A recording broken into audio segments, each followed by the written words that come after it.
성경 말씀 요한복음 8장 31절로 36절 말씀을 봉독하겠습니다.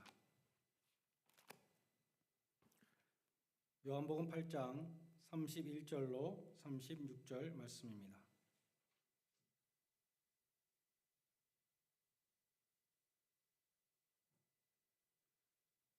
그러므로 예수께서 자기를 믿은 유대인들에게 이르시되 너희가 내 말에 거하면 참으로 내 제자가 되고 진리를 알지니 진리가 너희를 자유롭게 하리라. 그들이 대답하되 우리가 아브라함의 자손이라 남의 종이 된 적이 없거늘 어찌하여 우리가 자유롭게 되리라 하느냐. 예수께서 대답하시되 진실로 진실로 너희에게 이르노니 죄를 범하는 자마다 죄의 종이라. 종은 영원히 집에 거하지 못하되 아들은 영원히 거하나니 그러므로 아들이 너희를 자유롭게 하면 너희가 참으로 자유로우리라. 아멘.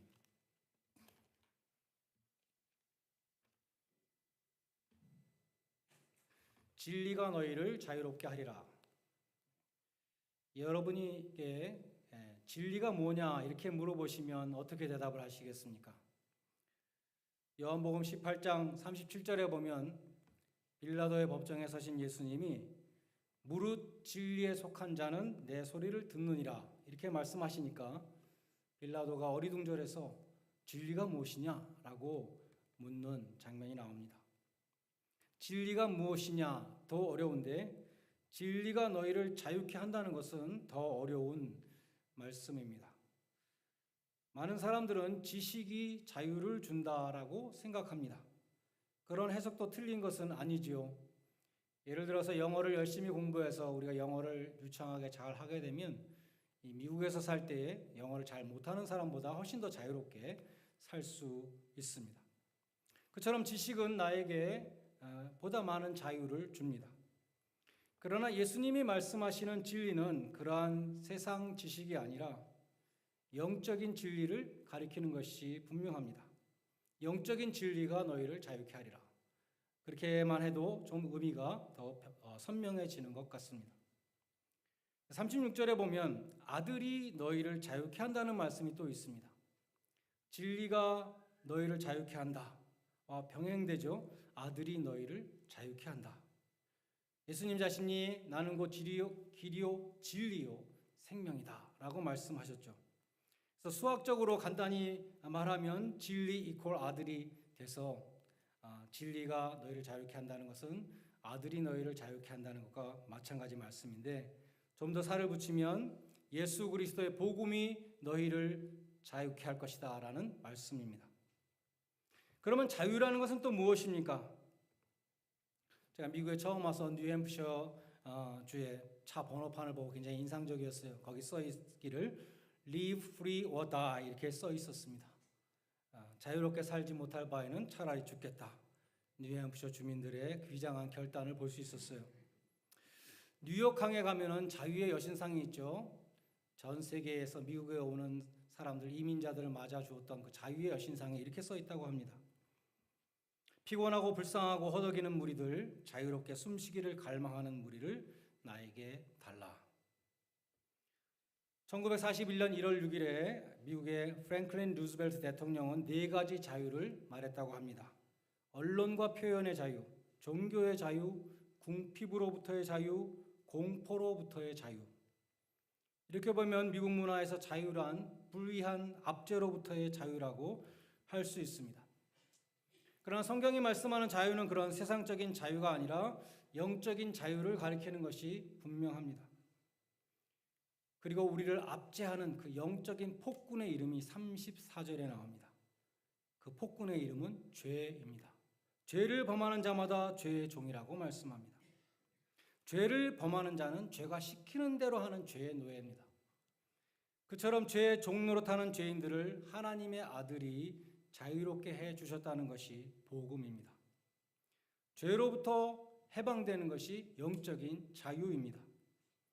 근데 성경이 말씀하는 이 죄로부터의 자유함은 2가지로 나누어서 생각해 볼 수 있습니다. 첫 번째는 과거에 지은 죄로부터의 해방입니다. 과거에 지은 죄 때문에 내가 죄책감에 시달리고 장차 이 죄를 용서받지 못하면 하늘나라에 가서 형벌을 받게 될 텐데 지옥의 형벌을 받게 될 텐데 죄책감과 형벌로부터의 해방입니다. 도스토옙스키의 죄와 벌이라는 소설에 보면 주인공이 돈이 없어서 고통을 당합니다. 여동생들도 돈이 없어서 인권에 유린을 당하기도 하고 돈만 있으면 인간답게 자유를 누리며 살 수 있을 것 같았습니다. 그래서 돈 많은 수전노 노파를 살해합니다. 노파에게서 가져온 돈을 여동생에게 나눠주면서 이제 우리 돈의 궁핍함으로부터 벗어나서 자유롭게 살아보자고 말합니다. 경찰이 수사에 나섰지만 완전 범죄를 저질렀기 때문에 체포될 염려가 전혀 없었습니다. 근데 이상하게도 마음에 불안과 고통이 엄습합니다. 다른 사람이 나를 압제하는 것도 아니고 이 세상의 제도가 나를 압제하는 것도 아니고 돈이 없어서 자유함이 없는 것도 아닌데 내 양심으로부터 올라오는 그 죄책감 때문에 자유를 누리지 못하는 것이었습니다. 오빠가 너무 괴로워하니까 동생들이 말합니다. 차라리 훔친 돈을 땅속에 묻어버리자. 그러나 그런다고 또 없어질 괴로움이 아니었습니다. 내가 지은 죄의 종으로 압제받는 죄의 종의 신세가 되었던 것입니다. 그래서 결국 자수를 하고 감옥에서 벌을 받으니까 육체의 자유는 잃어버렸지만 마음의 자유는 얻었다는 것입니다. 시편 32편에서 다윗이 죄를 지은 자신의 그 괴로움을 이렇게 표현했습니다. 내가 입을 열지 아니할 때 종일 신음함으로 내 뼈가 쇠하였나이다. 주의 손이 주야로 나를 누르시오니 내 진액이 빠져서 여름 가뭄에 마름같이 되었나이다. 예수님이 죄로부터 자유를 주신다는 것은 무엇입니까? 죄를 지은 사람은 이 세상을 살면서 죄책감에 시달리고 죽은 다음에 지옥이라는 곳에 가서도 죄값을 치러야 하는데 그 과거에 지은 죄에 대해서 하나님이 우리를 불쌍히 여기시고 사랑하시사 예수님을 보내셔서 우리의 죄값을 대신 치르게 하시고 십자가에서 다 치르시고 예수를 믿는 자에게는 누구에게나 사죄의 은총을 베풀어 주신다는 것입니다. 사죄의 은총을 받은 사람은 과거의 죄책감으로부터 해방되고 죄사함을 받은 사람은 과거의 죄 때문에 내가 받아야 될 형벌로부터도 해방이 되는 것입니다.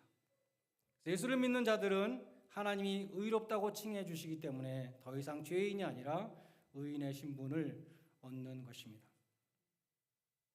그러나 성경이 말씀하는 죄로부터 해방은 그처럼 과거에 지은 죄로부터 해방되는 것뿐만 아니라 한 걸음 더 나아가서 죄의 권세로부터 해방되는 것을 의미합니다. 죄의 욕구로부터 해방되는 것을 의미합니다. 죄의 종 혹은 죄의 노예라는 이 구절은 죄의 굴레를 벗어나오지 못하는 사람을 가리킵니다. 알코올 중독자가 내가 다시는 술을 먹지 말아야지 수없이 다짐하면서도 술을 끊지 못하는 것과 비슷합니다. 죄를 짓지 말아야지라고 다짐하지만 안 되는 줄 알면서 또 죄를 미워하면서도 또 똑같은 죄를 범하는 그 사람이 바로 죄의 종, 죄의 노예라는 것입니다. 사도 바울 같은 사람도 죄의 종 노릇하는 자신에 대해서 괴로워했습니다. 그것이 로마서 7장에 나오는 말씀입니다. 바울이 누구였습니까? 그는 다메섹 도상에서 예수님을 만나서 중생의 경험과 회개의 역사를 체험한 인물입니다. 뿐만 아니라 병든 자를 고치며 귀신을 쫓아내고 죽은 자를 살리는 능력을 행하는 사람이었습니다.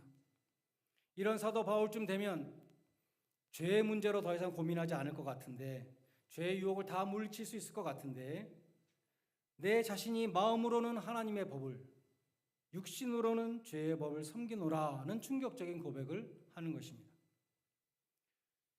예수를 믿고 하나님의 자녀가 된 그리스도인에게는 그 마음 중심에 하나님의 법을 즐거워하고 또 하나님의 법에 순종하고자 하는 마음이 다 있지요. 새롭게 창조된 이 속사람은 하나님의 말씀에 대해서 순종하고자 합니다. 진심으로 하나님의 법을 행하기를 소원합니다. 하나님이 미워하시는 죄를 나도 미워합니다. 나의 죄 때문에 주님께서 십자가에서 피 흘리신 것을 늘 기억합니다. 그렇기 때문에 죄를 떠나려고 노력을 하는 것입니다. 그러나 그처럼 하나님의 법을 즐거워하고 또 죄를 떠나려고 하는 나의 마음 속에 여전히 죄가 거한다. 죄는 바깥에 있어서 내가 물리칠 수 있는 것이 아니라 내 안에 있다고 고백합니다. 그래서 나로 하여금 원하는 바 선은 행하지 아니하고 원치 아니하는 악을 행하도록 만든다고 말씀합니다. 내 마음으로는 선을 행하고 하나님의 법을 지키기 원하는데 나의 실제 행동은 정반대로 나온다는 것입니다. 거듭난 속사람으로는 하나님의 법을 즐거워하면서도 실생활에서는 날마다 죄를 범하는 자신의 모습을 바라보면서 사도 바울은 이렇게 탄식했습니다. 오호라 나는 곤고한 사람이로다. 이 사망의 몸에서 누가 나를 건져내랴. 이 탄식은 바울의 갈등을 아주 극적으로 표현하고 있습니다. 이 갈등은 모든 성도들의 갈등이죠. 불신자의 갈등이 아닙니다. 하나님의 성품과 인간의 죄악된 성품 간의 그 싸움을 겪는 사람이 느끼는 갈등입니다. 살아있는 성도가 느끼는 갈등입니다. 영적으로 죽은 사람에게는 이러한 갈등이 없습니다. 그러면 이 갈등의 궁극적인 해결은 어디서 오는가? 사도 바울이 누가 이 사망의 봄에서 나를 건져내랴 라고 질문한 다음에 바로 다음에 답변을 합니다. 우리 주 예수 그리스도로 말미암아 하나님께 감사하리로다. 바울은 갈등의 마지막 막다른 골목에서 절망의 한가운데에서 궁극적인 해결자가 되시는 예수님을 발견합니다. 도저히 인간의 힘으로 극복할 수 없는 죄의 문제와 나를 사로잡아오는 죄악의 그 세력 앞에서 누가 나를 이 사망의 몸에서 구원해 줄 것인가 절규하는 가운데 나의 힘으로 도저히 해결할 수 없는 이 죄의 권세로부터 나를 건져내 주시는 예수님을 발견하는 것입니다. 죄의 굴레로부터 자유케 하시는 분은 오직 주님이라는 것을 깨달은 것입니다. 그러면 주님이 어떻게 나를 죄로부터 해방시켜 주십니까? 어떻게 자유를 주시는 예수님이 이 사망의 몸에 들어오실 수가 있습니까? 말씀을 통해서 들어오십니다. 오늘 본문 31절에 중요한 말씀이 있습니다. 너희가 내 말에 거하여야 한다. 그래야 참 내 제자가 되고 진리를 알게 될 것이고 진리가 너희를 자유케 할 것이다 라고 말씀합니다. 예수님은 이 말씀을 자신을 믿은 유대인들에게 하셨다고 기록되어 있습니다. 신자들에게 하신 말씀입니다. 불신자에게 하신 말씀이 아닙니다. 너희가 지금 믿고 있는데 믿는 것만으로는 부족하고 너희가 참 내 제자가 되고 참 자유자가 되기 위해서는 내 말에 거해야 한다. 이렇게 말씀했습니다. 많은 사람들이 믿기는 믿지만 주님의 말씀에 온전히 거하지 못하기 때문에 그래서 죄로부터 벗어나지 못한다는 것입니다. 제임스 보이스 목사님은 그 점을 설명하기 위해서 이런 예를 드셨습니다. 19세기에 세계적으로 유명한 묘기를 부리는 분이 있었는데 본명은 장 프라소아즈 글라 발레이라는 불란서 사람입니다. 무대명은 블론딘이었습니다. 1824년에 태어난 그는 어린 시절에 이미 프랑스에서 유명해졌고 나이가 들면서 유럽 전역과 나아가서는 미국에서도 갈채를 받는 연기자가 되었습니다. 특별히 그는 밧줄을 타고 나이아가라 폭포를 건너는 묘기로 많은 사람들의 주목을 받았습니다. 그 로프의 길이는 1100피트였고 높이가 160피트였다고 합니다. 한 번은 외바퀴 수레를 밀고 건너갔고 한 번은 중간에 서서 거기서 오믈렛 요리를 했다고 합니다. 가장 특별한 묘기는 다른 사람을 등에 업고 그 외줄을 타고 나야가라 폭포를 건너갔다는 것입니다. 등에 업었던 사람을 내려놓은 다음에 건너갔다가 다시 건너왔어요. 그래서 관중들이 있는 곳에 와서 내려놓은 다음에 제일 앞에 있는 사람에게 물어봤습니다. 당신도 제가 업고 다녀올 수 있다는 것을 믿으십니까? 그가 대답했습니다. 물론이죠. 지금 방금 제 눈으로 봤는데요. 그러자 블론드니 말했습니다. 그러면 이제 제 등에 업히십시오. 제가 저 건너편으로 모셔다 드리겠습니다. 그러자 이 관중은 Not on your life 이렇게 대답했다고 합니다. 당신과 생사를 같이 할 수 없다는 것이죠. 내가 지식적으로 동의하는 것과 진짜 내 생명을 의탁하기까지 그 사람을 믿어 정말 그 사람과 혼연일체가 되는 것은 엄연히 틀리다는 것입니다. 예수님은 너희가 나의 참 제자가 되기 위해서 내 말에 거하라고 말씀하셨습니다. 거한다는 단어는 요한복음 15장에 아주 많이 나옵니다. 나는 포도나무요 너희는 가지니 저가 내 안에 내가 저 안에 있으면 이 사람은 과실을 많이 맺을 것이다. 내 안에 거하라 나도 너희 안에 거하리라. 너희가 내 안에 거하고 내 말이 너희 안에 거하면 무엇이든지 구하라 너희가 이루리라고 말씀합니다. 그래서 이 거한다는 말씀은 혼연일체가 된다는 것을, 한 몸이 된다는 것을 보여주고 있습니다. 우리가 주님의 말씀에 거하기 위해서는 주님의 말씀과 내가 하나가 되어야 된다는 것입니다. 주님의 말씀이 육신이 되는 역사가 우리 인격과 삶에서 이루어져야 합니다. 다시 말해서 주님의 말씀이 우리의 인격에서 인카네이션 될 때에, 우리의 삶 속에서도 실현될 때에 우리가 주의 말씀에 거하는 자가 되는 것입니다.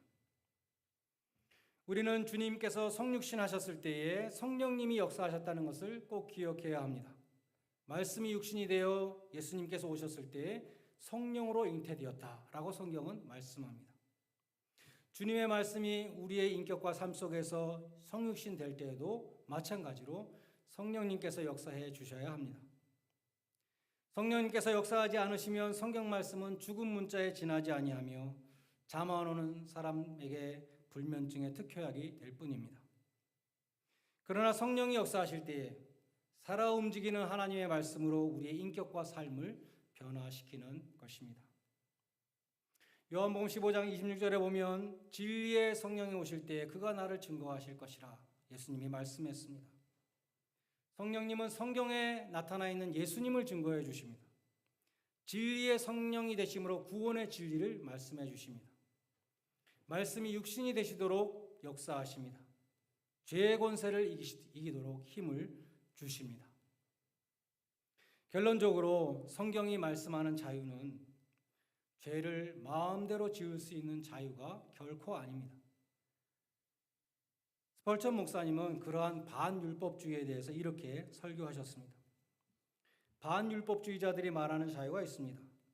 하나님이여 우리가 그런 것에 빠지지 않도록 구하소서. 우리가 하나님의 진노를 두려워해서 하나님을 섬기는 것보다 하나님을 사랑하기 때문에 섬기는 것이 훨씬 더 좋습니다. 율법 아래 있는 사람은 채찍이 무서운 노예처럼 하나님을 섬깁니다. 그러나 은혜 아래 있는 사람은 하나님을 향한 사랑으로 섬깁니다. 그러나 반율법주의자는 말합니다. 나는 율법 아래 있지 않기 때문에 나의 욕심과 쾌락을 위해서 내 마음대로 살 것이다. 개도 이렇게 말하지는 않을 것입니다. 내 주인이 나에게 먹을 것을 주고 나를 학대하지 않으면 나를 좋아하니까 나는 주인을 향하여 으르렁거리고 그를 찢을 것이다. 이사야서 1장 3절에 보면 하나님이 이렇게 말씀하셨죠. 이스라엘 백성들에게 소도 그 임자를 알고 나귀도 그 주인을 아는데 이스라엘 백성들은 주님을 모른다는 것입니다. 반율법주의자들은 하나님이 나를 사랑하시니까 난 마음대로 죄를 짓겠다. 하나님의 사랑이 하나님의 뜻에 반역하는 자유를 준다고 그렇게 말합니다. 죄를 마음대로 짓는 사람은 자유인이 아니라 죄의 종입니다. 죄를 짓지 않을 수 있는 사람이 참 자유인인 것입니다. 그 사람이 죄의 종으로부터 해방된 사람입니다. 부디 성령님의 역사로 주님의 말씀이 저와 여러분의 인격과 삶 속에서 성육신 되시기를 바랍니다. 그리하여 죄의 권세로부터 해방되는 참된 자유인이 되시기를 주님의 이름으로 간절히 축원드립니다. 기도하시겠습니다. 하나님 아버지, 예수를 믿고 죄사함 받게 해주신 것을 감사드립니다. 저희가 죄책감과 죄의 형벌로부터 해방되는 것뿐만 아니라 이 세상에 살아갈 때에도 죄의 권세로부터 해방되게 하여 주시고 그러기 위하여 말씀과 성령으로 충만히 역사해 주셔서 죄의 유혹으로부터 온전히 해방된 참 자유인이 되게 하여 주시옵소서. 예수님의 이름으로 기도드리옵나이다. 아멘. 찬송가